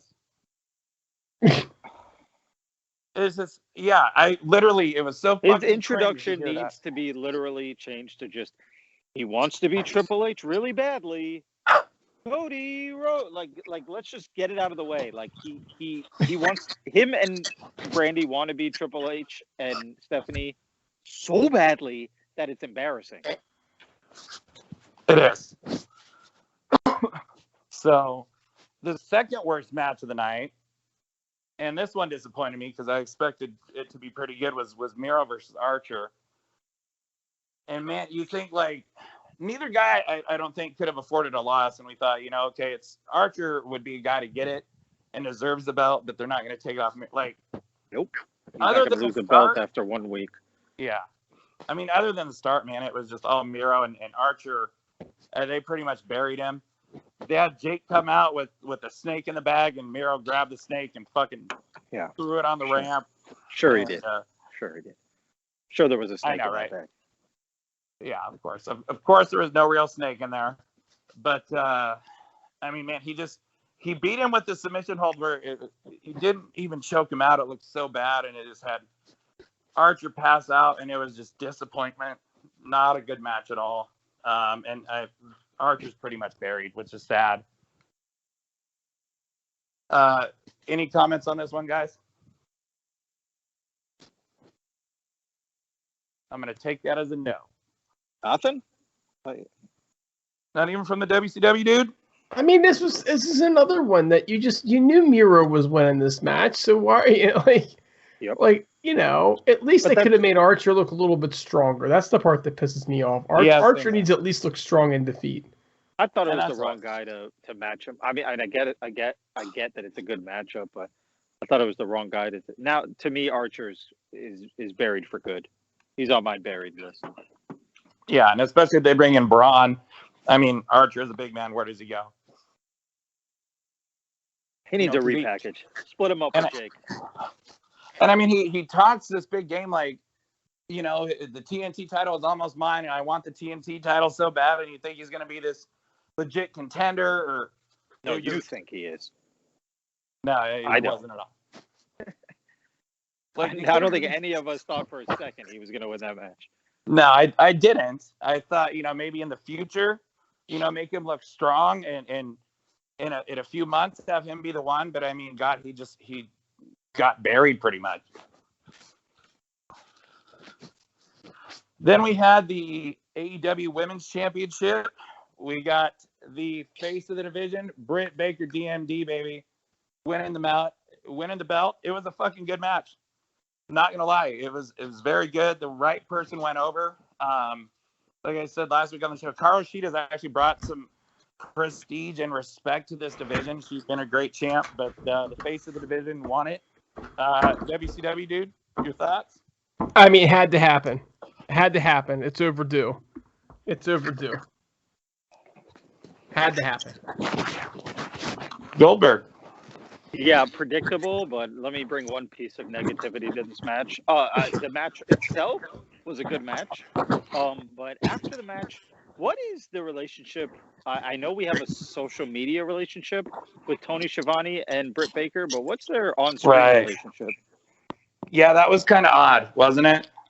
Like hugging her after the match, like this is what that kind of stuff bothers me. Like the person who's watching who doesn't follow social media, why is the announcer getting off the table to hug her?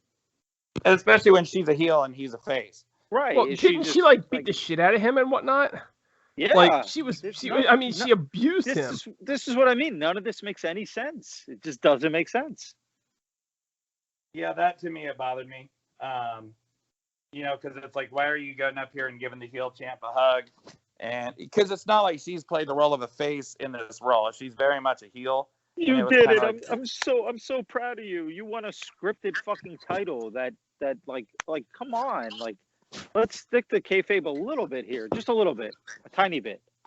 You know, there were a lot of near falls in this match too. Like there was a part where Reba hit Britt on accident with the cane, or not the cane, but the crutch. And part of me was thinking maybe, you know, because Sheeta hit that one year and she's been such a good champ, maybe Sheeta's going to retain tonight, and then the following week on Dynamite or something, they'll give it to Britt. But it was a very good match, very good women's championship match. I'm super excited for the Britt Baker era, to be honest with you. And I don't really get into women's wrestling, but I'm excited, man. I'm stoked. I'm totally stoked. And then they announced that Mark Henry, the world's strongest man, is now signed with AEW. So another retired WWE. I don't know what the fuck this means. They say he's, what are they, Goldberg, you watched, was it a coach for the new show or something like that? An announcer.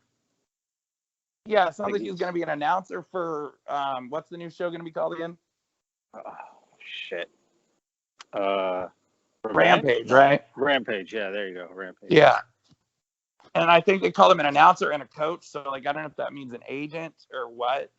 I won't be surprised if we get Mark Henry back in the ring. Kind of lackluster for me. I mean, Mark Henry, he came a long way from when he started to when he ended it, but Goldberg, any excitement over this? Nope. And that's the wrong guy, but the WCW none's warranted. None's warranted. He's just another guy. They're not going to do anything with him. They're not going to do anything. So. And they can't. He's not wrestling. Well, that's the thing I was going to say is they might not do anything with him, but is that necessarily a bad thing at this point? Well, then why sign him? True. So, and then we had Sting and Darby Allin defeat Ethan Page, played by Julian, and Scorpio Sky. Predictable. What was not predictable for me was I was very impressed by Sting at his age doing what he did. Goldberg, it sounds like you saw the match. Did you agree with me? Yeah, I mean, I this was the match I enjoyed the most out of the whole card. I thought the moment when Sting got suplexed on the stage and then got right back up and jumped off the stage and jumped onto both of those idiots. I thought it was. I mean, I popped for it, and I think Sting still got it, and he should be the heavyweight champ. I mean, over Hogan's dead body. One more time, Hogan versus Sting versus Flair. That's right. So don't forget Flair. That dive off the stage, man, that impressed me. Very I didn't see that impressive. coming. And like, this was not vintage Sting. This wasn't even, like the end of his TNA run quality. But for a guy who hasn't wrestled in years, who is like 62 fucking years old, that they said would never be able to take another bump or wrestle again, man, he tore it down. Got the pin on Scorpio Sky. I was blown away. And it's not like this was like, oh man, what an impressive performance and classic Sting. But for what he was, or where he's at, man, he blew the roof off the place. I just want you guys to listen to yourselves.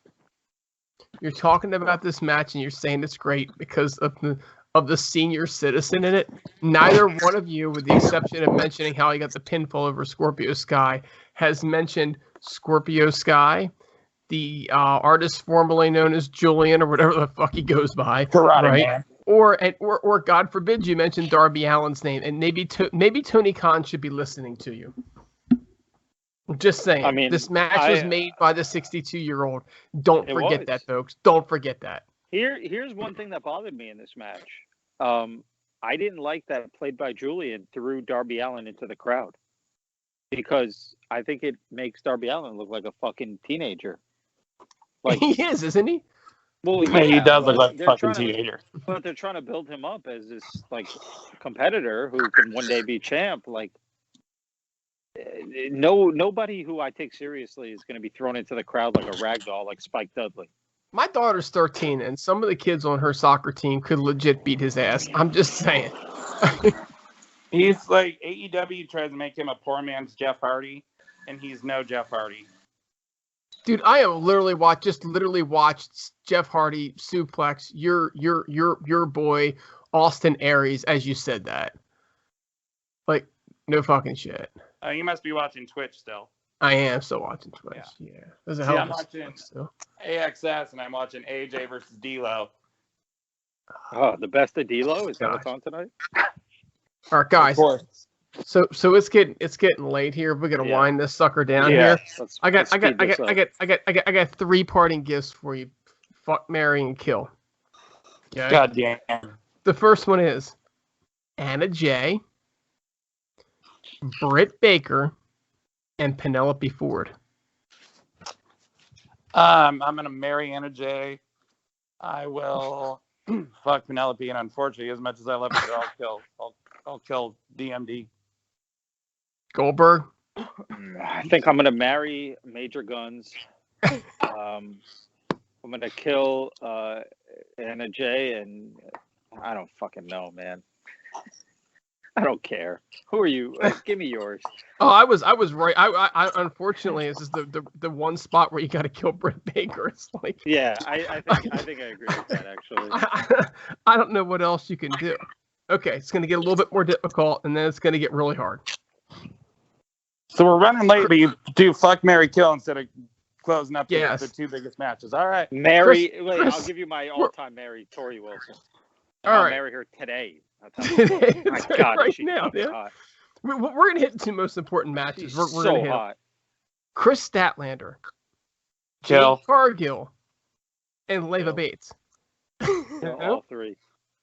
Statlander, Cargill, and Bates. You know what? The librarian.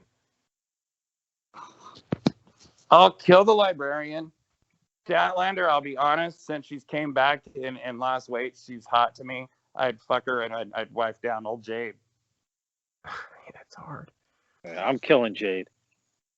I'm marrying the librarian and I'm fucking Statlander. That's so hard. Yeah, all she's got to do is put her hair down, the librarian. I mean, that's in every 90s movie. Just put your hair down, take your glasses off, and you're hot. Like she's all that. She's still kind of nasty. I might have. Jade is muscular. I'm afraid of marrying Jade. I'm terribly afraid of marrying Jade. So I think I'm gonna have to fuck her. Because I think that would be a lot of fun. I think maybe marry Leva and kill Statlander. I don't know, but all right. So here's a tough one now. Big Swole, Mel, and Nyla Rose. Kill Nyla. I think we're all killing Nyla. Like, come on.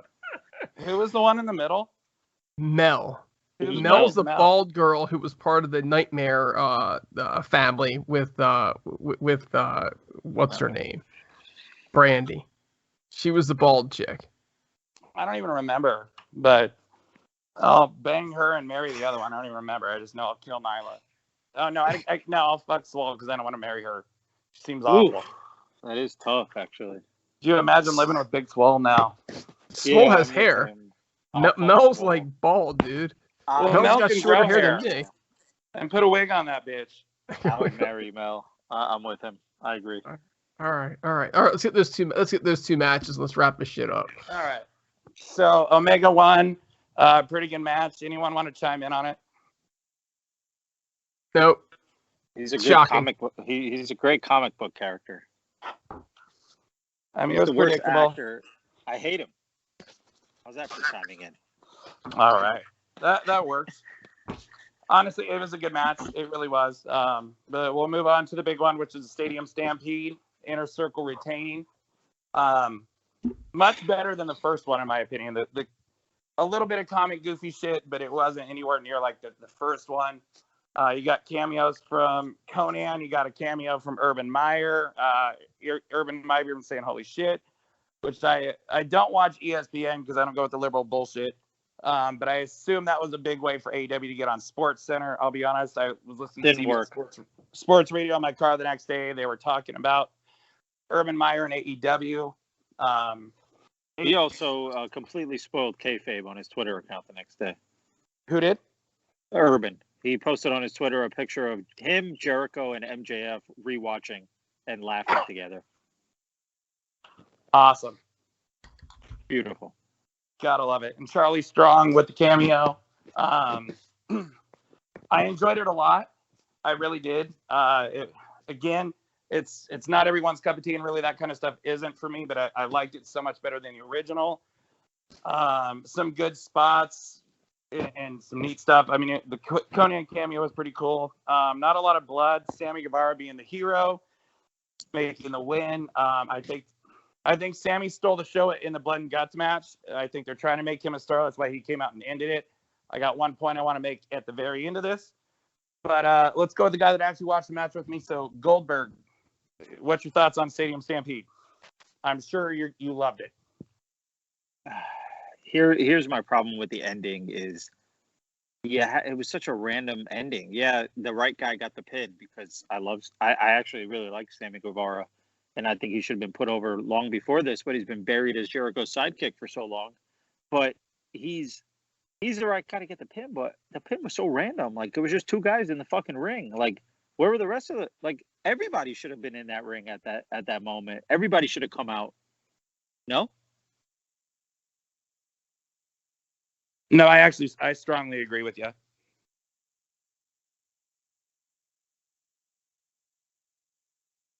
We still there? Yeah, I'm here. We're still here. No, I strongly agree with you, Goldberg. I felt just having those two only was kind of not only random, but it should have been at least someone else out there like Jericho and MJF, if nobody else. Right. Even if you bring 2 to 4 guys out, like, there's got to be something else than just, okay, we're all beating the shit out of each other, but 2 guys in the ring, like, okay, they just simply ended the match. Like, so everybody else stop fighting, and the rest of us will come out and celebrate that we won. Like, all right, we just agree to stop fighting now. Did you enjoy it, though? I mean, did you like I know you got to critique, and I agree with you on it, but, I mean, someone who's really not into AEW, and especially this kind of stuff, I mean, were you entertained by it? Did you enjoy it? I mean, I'm not going to say I wasn't entertained by it. I liked Conan making an appearance, but it just feels fake to me. It doesn't feel like a real match. It doesn't feel like a real war. Like these two teams are really going to war. Like, I'm entertained by it, but on the other hand, I'm not taking it seriously.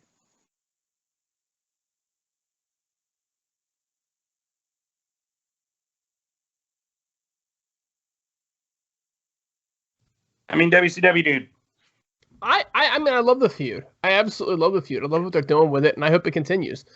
They've told a hell of a story with this thing so far, and to me, this is, you guys are talking about the third blow off. To me, it feels like it's a whole renaissance. They've been feuding with MJF, and then they were with MJF, and now they both have factions, and let the war continue for a while. I think there's still more story to tell. Nobody benefited from this, though. Nobody. MJF benefited big time when Jericho went off that cage, and that's what this is all about. This is all about elevating him to the next level. And Spears, honestly, I mean, I know he took a pin, but Spears is a bigger deal now than he's ever been. I agree, which is still not much, but it's a huge. It's a huge improvement. His reason for being there is to take the pin, and he did exactly what everybody thought he would. Exactly. Take the pin. I mean, Sammy is being elevated. Yeah, but Sammy only goes so far for whatever it's worth. Not a heavyweight guy, though. No. He's a cruiserweight guy. And that's why I would love to see a cruiserweight title in AEW, to be honest with you. And I've said that since the start. But if we do that, we're looking at a huge portion of the roster. Yeah, the whole roster. Yeah, pretty much. There's probably about a dozen. You can have a great cruiserweight division. Absolutely. It probably kills you to know that I am watching Jeff Jarrett and Christian for the TNA World Championship right now. I love that match. Love that match. I'm just saying, it probably kills you based on what we're saying. God, I miss Jeff Jarrett. All right, guys. I got one last one for you. Well, I got some stuff I got to put out here, too, but go for it. Oh, no, you go first. I'll wrap up with this. This is a good All right. So, look, I'm going to agree with you. I don't want this feud to end. I don't. I think there's... What can they do to top it in a blow-off match? We'll figure it out. It could just be Jericho versus MJF, but I mean, they're gonna start doing kind of like Impact Plus specials and stuff like that. I mean, you could literally. I would love to see Guevara against Spears. I'd really love to see FTR and LAX, Jericho. MJF. I mean, the singles and solo and tag matches are great on this. There's gonna be some kind of big blow-off, and I think they'll probably get MJF over unless it's a one-on-one and let Jericho re-up him or whatever. But here's the thing that dawned on me. So going back to Impact, and I don't blame them per se. Okay, I don't. But you talk about Impact's miscues and mishaps. Remember how they tried to put Sammy Guevara in with Crazy Steve in the Decay? Yes. And Guevara says, no. How about you make me the X Division champion? And I'll, defend it, and I'll take it back to AEW. Now look who's the star in the big, huge, Stadium Stampede match. Sammy Guevara is the star. This could be the Impact Wrestling X Division champion, dominating, winning the fucking Stadium Stampede, and your X Division champion is a star. I don't blame them at the time, but this is another big misfire by Impact. Or you could say that he's going to be known more as being an AEW guy with your belt, and all the rest of your guys suck because he's not really an Impact wrestler. But Guevara steals the show. As soon as someone on Impact beats Sammy, it's holy shit, he just beat Sammy Guevara. Sammy's a star for AEW now. No, he's not. I'm with Goldberg on this one. We'll see where getting one pin in a stable that you've been in for over a year doesn't qualify you as a star. In my book. He might get there, but it's not there. And it might get there, but it's not there. Like, I don't want to say he'll never be a star. I'm saying he's not. They're two different statements. I mean, yeah, I'm not saying he's an instant star right now by any means, but I think he's going to get there. He will. And I think they're pushing hard for it. Fair enough. And I will. You know what? I want to give Impact props today because that TJP and Alexander match that started the show, that Iron Man match, guys went over an hour, and it was pretty fucking entertaining from what I saw. Good thing they made love to each other afterwards. I can't blame you there on that. It's a respect thing, though. I mean, you see that shit in Ring of Honor all the time. Speaking of making love,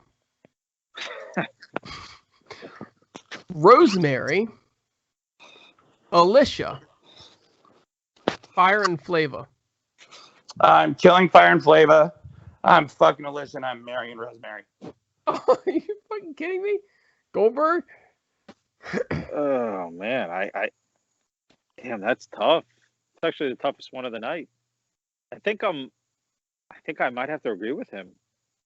So You're going the same route. You're gonna kill the tag team that includes a lesbian. Yeah. Yeah, I'm not too turned on by Fire and Flava. Not at all, and they're annoying. Hey, yo, that bitch Alicia be ugly, yo. I'm gonna kill that bird. No, man. Nah, I mean. Oh man. Let me. Can I throw one in there? Yeah. Before we sign off, let me throw one in. Let me throw a real tough one in there.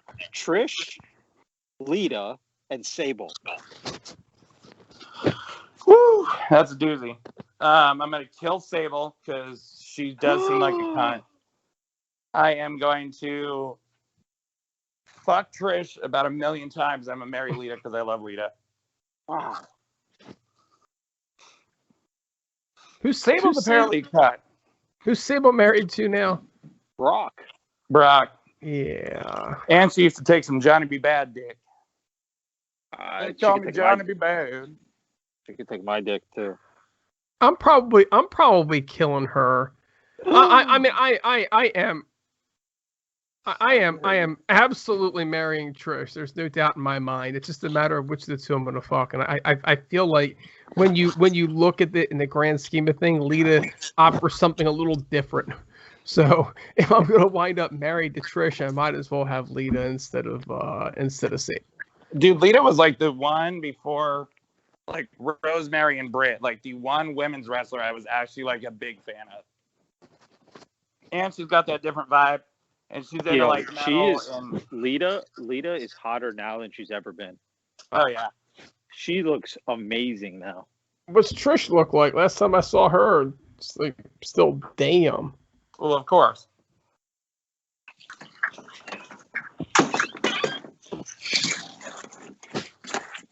Trish is hot. Lita's hot. I mean, they're all hot. Like Sable, oh man. When she took her top off with Jacqueline, what a performance. Oh yeah, and that Slammy's Award ones too. Remember when she came out like that? But Tori, I think Tori Wilson is my all-time fave. I don't even know where to go on that one. I mean, let's throw in a Hurls hot corner in honor of our guy. Who's the hottest fucking women's wrestler of all time? I couldn't answer that. She has to have aged gracefully too. I mean, Taryn Terrell comes to mind. Yeah. Tori Wilson comes to mind. Yeah, that's another Stacy.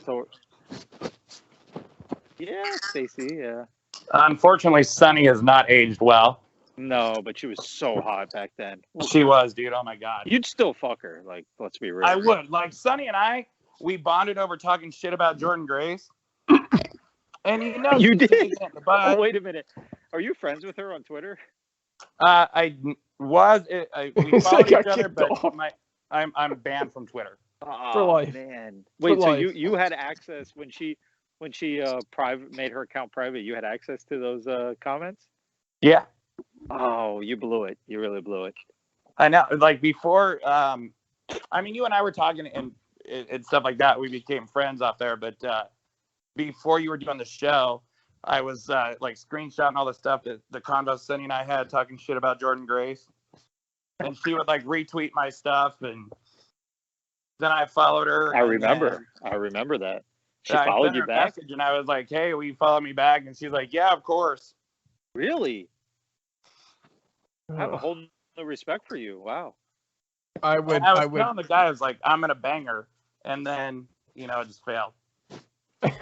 I would totally hit it. I don't care what she looks like at this point. point. That's what I'm saying. I would too. Just to say I fucking fucked Sunny. Just to say I fucked the same person that Shawn Michaels and Dolph Ziggler did? Like, come on. And Bret Hart. Totally worth it. Yeah, dude. I would love to be fucking Eskimo brothers with Bret Hart and Shawn Michaels and the entire ECW locker room. There's got to be somebody better. There's got to be somebody better. You put that on your tombstone, 100%. Yeah. Wiener cousins with Bret the Hitman Hart and birthday buddy. It's your dream. That's your dream right there. Yeah. We fucked the same girl on the same day, but I On went our second. birthday. I suck my dick in his cum. Totally worth it. Yeah. I'm on board. I would fuck Sonny today. And you know, Sonny's taking it in the ass. Like, she's Yeah, It wouldn't matter. I think you're both banned. You guys really make a cute couple. Me and Sonny. Yeah, you're both banned from Twitter, I think. Oh, is she banned?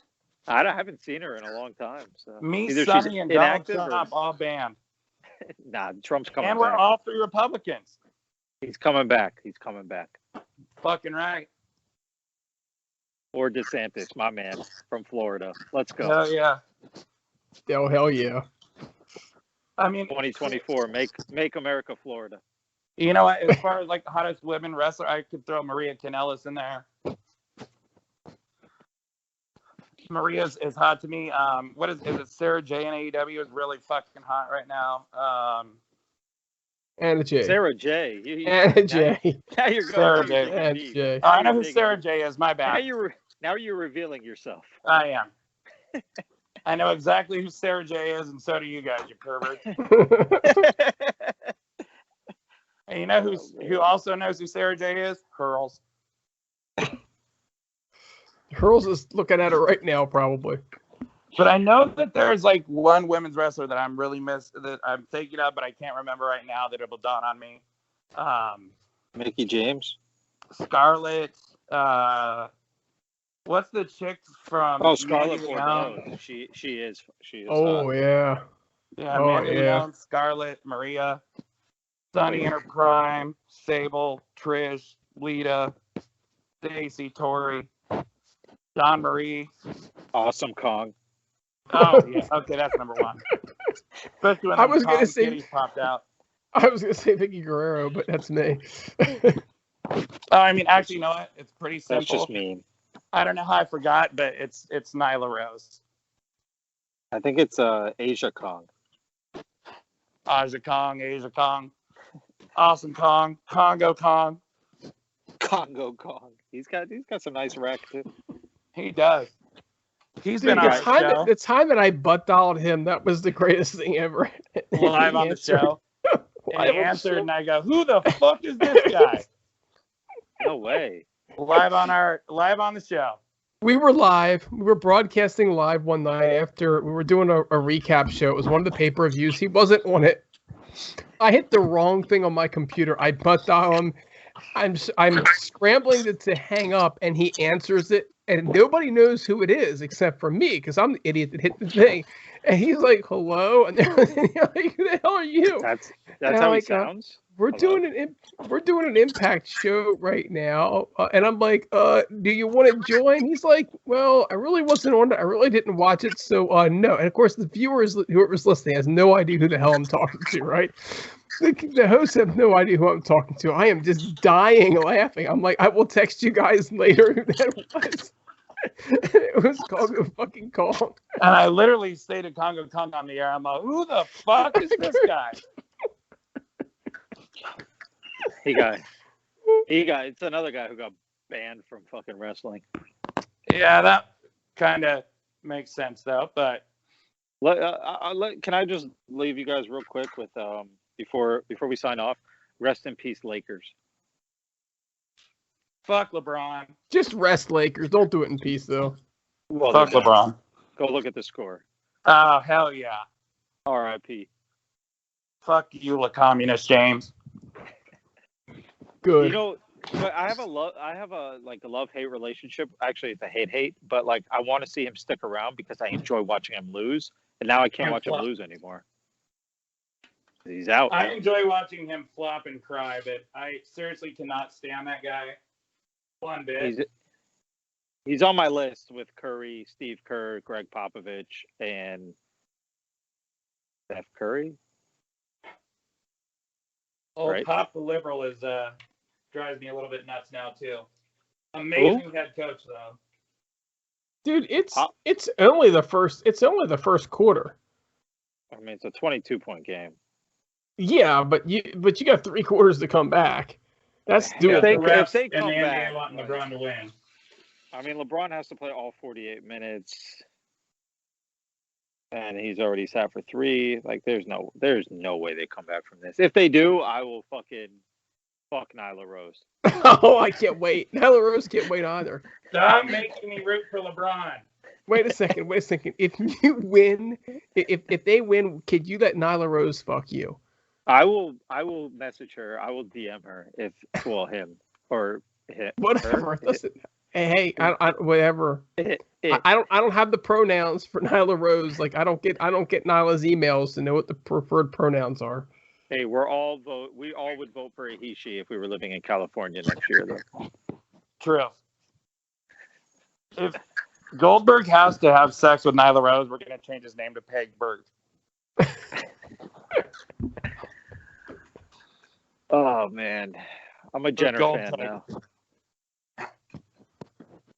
All right, gentlemen, ladies, preferred pronouns. Are we wrapping up this HeelCast, y'all? Goddamn right. Let's just thank Dinesh for listening. That's right. Thanks for listening, Larkin. We appreciate you and Dinesh. Dinesh, you keep it real. Maybe you'll be on the HeelCast one day. Larkin actually knows Sarah J. I'm just saying. I'm pretty sure he interviewed her a couple times. Oh, he interviewed Air Force Amy, that lucky son of a bitch. I might have to hit him up. All right, this is the RVE with Goldberg, with the WCW Dude. Props to my man Griggs for getting the entire pay-per-view right. Hurls, happy birthday, little fapper. RVE, HeelCast out. See ya.